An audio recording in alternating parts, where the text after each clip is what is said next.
good video game carries its audience through many twists and turns. Its story an enjoyable experience that lasts long after a game's end credits have rolled.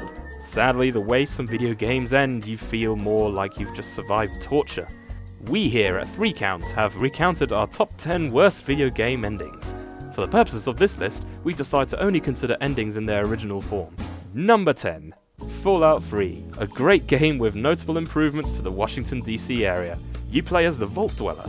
In between following in your father's footsteps, the game introduces you to moral choices which colour the man or woman you are. Just ask the people of Megaton. Sadly, for all the great choices you can make, it's a decision to end the game on such a damp squid that hurts the ending to this classic. No final boss battle and a simple choice of sending yourself into the machine to die, or your friend, feels underwhelming in a game as open as this. To add insult to injury, the game only offered up a brief slideshow of still images of voiceover to explain how the player's choices have affected the world, before being kicked back to the main menu. Want to see the real ending? Buy the DLC. Number 9. 13. Like any good comic book, 13 had plenty of twists and turns to keep you on the edge of your seat. You magnificent son of a bitch. You find out at the very end of the game that the man you've been looking for the entire time has actually been helping you. And worse still, shit's about to hit the fan in a big way. Except no it isn't. The game just ends on a mammoth cliffhanger, and gamers were left to wait for the sequel which never came. No resolution, just loose ends. Are the fireworks not to your liking, Mr. Fly? Number 8. Fable 2. With Fable, gamers were promised an open experience where they could choose how they wanted to play, and for the most part the game delivers. Sort of. So why is it, at the end of Fable 2's story, the choices mean so little?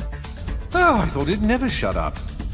Again, DLC came to fix this ending, but that doesn't excuse a lackluster ending to a good game. The world is yours to enjoy, but the spire is mine. Oh, Peter Molyneux. Number 7. Crisis. It's somewhat fitting that Crisis, a game famed for its stunning graphics, falls somewhat short in the story department. After hours of battling North Koreans on a tropical oasis, gamers are suddenly forced to fight through hordes of aliens in a grey, bland, and unappealing flip on the previous locale. The promise through all of this is something bigger lurks on the horizon. Sadly, this results in a subpar fight on board a US Navy cruiser, a scene where the survivors escape on a helicopter, only to receive transmissions, and the main character declaring, "We have to go back." Going back. Number 6. Knights of the Old Republic 2. When gamers got their hands on the original Knights of the Old Republic, they were finally granted the opportunity to experience the Star Wars universe in a way that truly captivated the imagination. Sadly, the rushed arrival of Knights of the Old Republic 2 provided a prequel movie-sized disappointment for fans.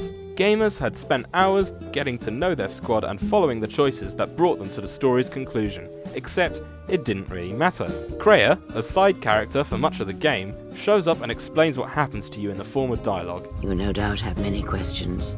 I would be a poor teacher if I did not give you the answers you seek here now. Cue the credits, the game ends, and the gamer is left with a sense of disappointment. Number 5. Link's Awakening. One trope which video games and movies should always avoid is the classic, "It's a dream." So when Link's Awakening threw this curveball at gamers back in 1993, they could be forgiven for raising more than a few eyebrows. The game sees Link explore a mysterious island inhabited by widely varying creatures. As the adventure progresses, Link comes to save the islanders and protect the island's guardian. Except it didn't happen. Or did it? Gamers are left with the image of Link floating in on a log in the sea, the island gone, and the feeling of an experience not quite fulfilled. Number 4. Metal Gear Solid 2. Metal Gear Solid is a series that prides itself on deep lore, political intrigue, and suspiciously placed cardboard boxes. For the most part, the game goes off well, towing the line between political intrigue and gameplay well enough to keep most people engaged. Then comes the ending.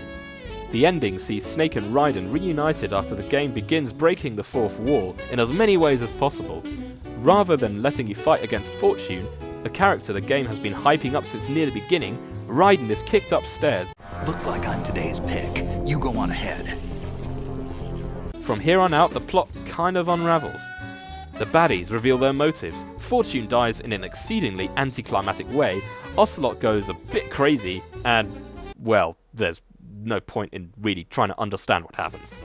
Players would have to wait many years until Metal Gear Solid 4 hit before any attempt was made to clear up this mess. I wouldn't know.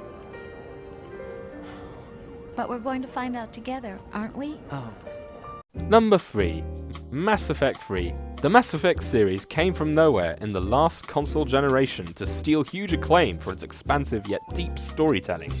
So, when Mass Effect 3 was announced, gamers expected their decisions to come full circle and bring their shepherd to a conclusion they wanted. Sadly, an epic encounter quickly gives way to an awkward discussion between a man and his ghost child? What are you?